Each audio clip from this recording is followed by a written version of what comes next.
मेळघाट हा अनेक समस्यांनी ग्रासलेला तालुका असल्याची समज आहे. लाखो करोडोंचा निधी शासन प्रशासन खर्च करून सुद्धा येथे योजना पाहिजे तशी राबविली जात नाही.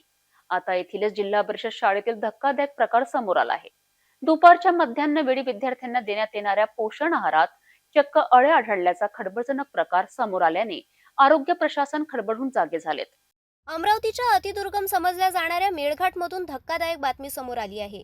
मेळघाटमधील गडगा भांडूप येथील जिल्हा परिषदेच्या शाळेत दिल्या जाणाऱ्या मिलेट बारमध्ये चक्क अळ्या आढळून आल्या आहे. आदिवासी विद्यार्थ्यांना पोषण आहाराचा भाग म्हणून मिलेट्स बार दिला जातो. मात्र हा खळबळजनक प्रकार उघड येताच या प्रकरणानंतर विद्यार्थ्यांच्या पालकांनी संताप व्यक्त केलाय.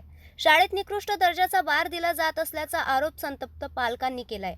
त्यामुळे शिक्षण विभागाचा भोंगळ कारभार पुन्हा एकदा चव्हाट्यावर आलाय. परिणामी शालेय पोषण आहार हा विद्यार्थ्यांच्या जीवावर उठलाय की काय असा प्रश्न उपस्थित केला जातोय. मार्च महिन्यामध्ये जो पुरवठा झाला होता फेब्रुवारी-मार्च महिन्यामध्ये, तर काही विद्यार्थी उपस्थित नव्हते, त्यामुळे ते 5-10 पाकिट तिथे राहून गेले होते. आणि आता ते थोडं सुव्यवस्थित करत असताना ते पॉकेट आढळून आले आणि एका मुलाने ते घेतले हाती.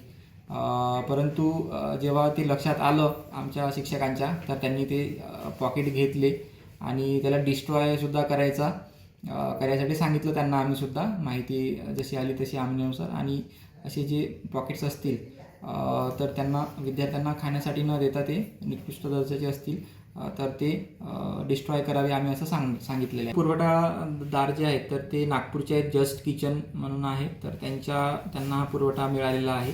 संचालक स्तरावरून हा जो आहे तो निविदा प्रक्रिया झाली होती आणि त्यांना तो पुरवठा आदेश मिळाला होता. आणि याचं नियंत्रण जे आहे तर गट शिक्षणाधिकारी आणि शिक्षणाधिकार्यालय स्थानिक लेवलवर हे या स्तरावरचं आहे. आणि याची आम्ही खबरदारीसुद्धा घेऊ आणि असा जो जिथे जिथे कुठे सापडतील असे पॉकेट्स वगैरे, तर आम्ही त्या सूचना देणार आहे. आणि या जो आहे तो वापर करू नये असं जर मिळाला असेल तर आम्ही असा सुद्धा सर्वांना सूचना देऊ.